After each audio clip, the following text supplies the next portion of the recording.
All right, so this is going to be one of those videos that are messages from the universe. Because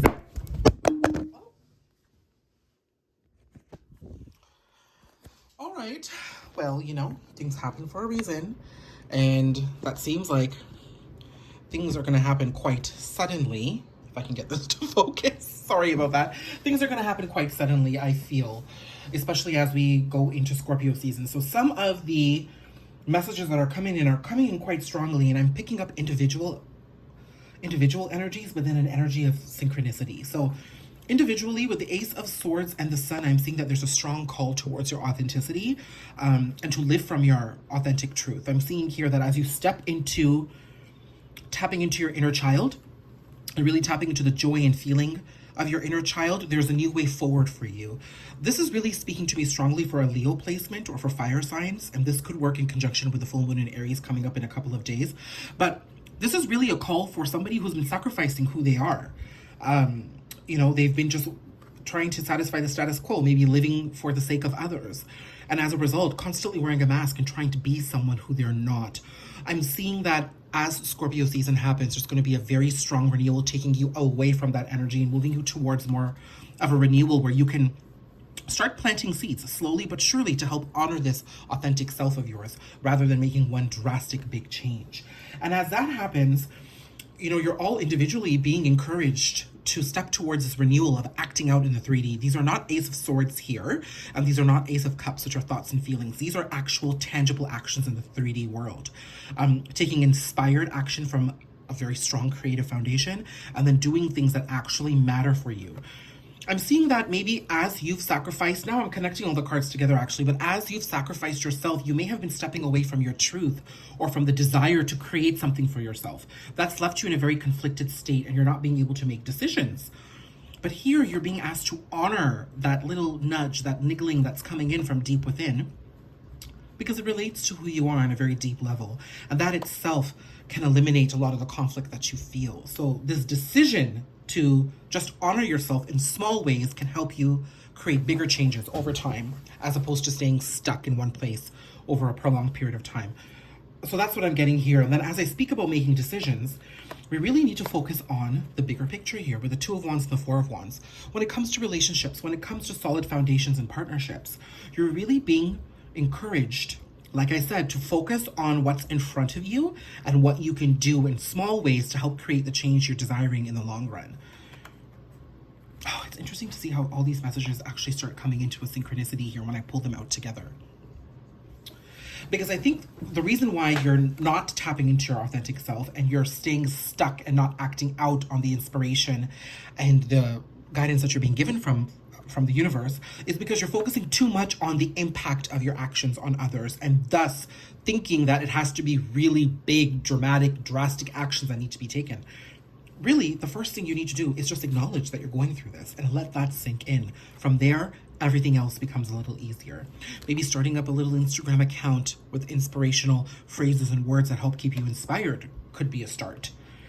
I'm also seeing that when it comes to the synchronicity of a connection with another, there is somebody on a long distance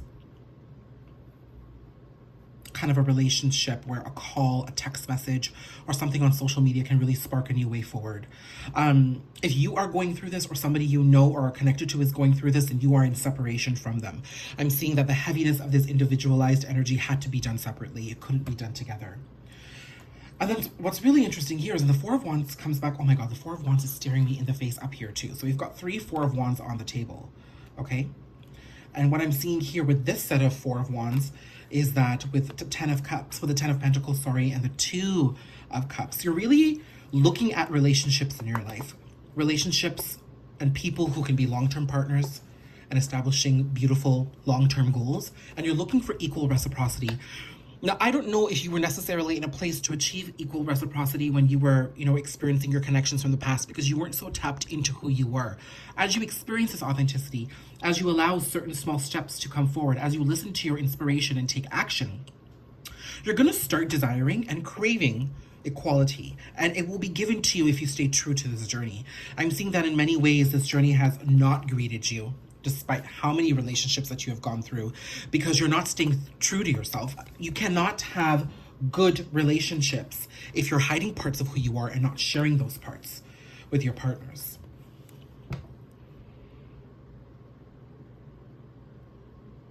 It's really interesting here.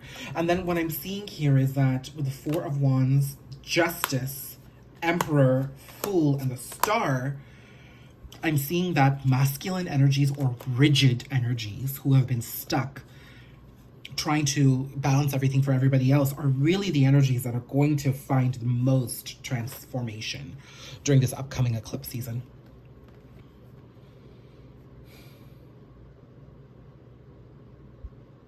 It's pretty interesting. And then what was interesting is that as I was shuffling the deck, I'm going to put these away for a second. As I was shuffling the deck, I had one set of messages come up with the Ace of Pentacles here, one set of messages come up with the Fool here. I'll reveal those cards in a second. But then when I shuffled the Light Seers Tarot, I got the Fool and the Ace of Pentacles out again. So this to me showed me that there are two people who are exploring this individualized journey, everything that I've just referred to with those bunch of cards. And as they do that, and as they continue on that path, they synchronize by, being given a seed to plant something toward one another again, which is beautiful. The new beginnings, though, are quite heavy and transformative and pushing us forward. I'm seeing that again. There could be one party that's further along in this process than the other. The one who's not as far along can find the heaviest energies and the most transformation happening during this upcoming eclipse season, is what I'm seeing here.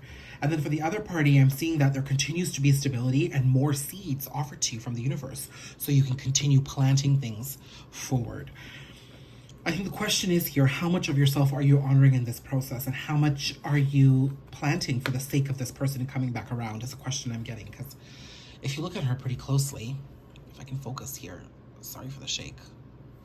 If you look at her here, she's pretty much just waiting for these trees to do their thing. But really, you have to actively participate. You have to actively participate in this journey in order for anything to happen. So, just some messages from the universe I thought I'd share.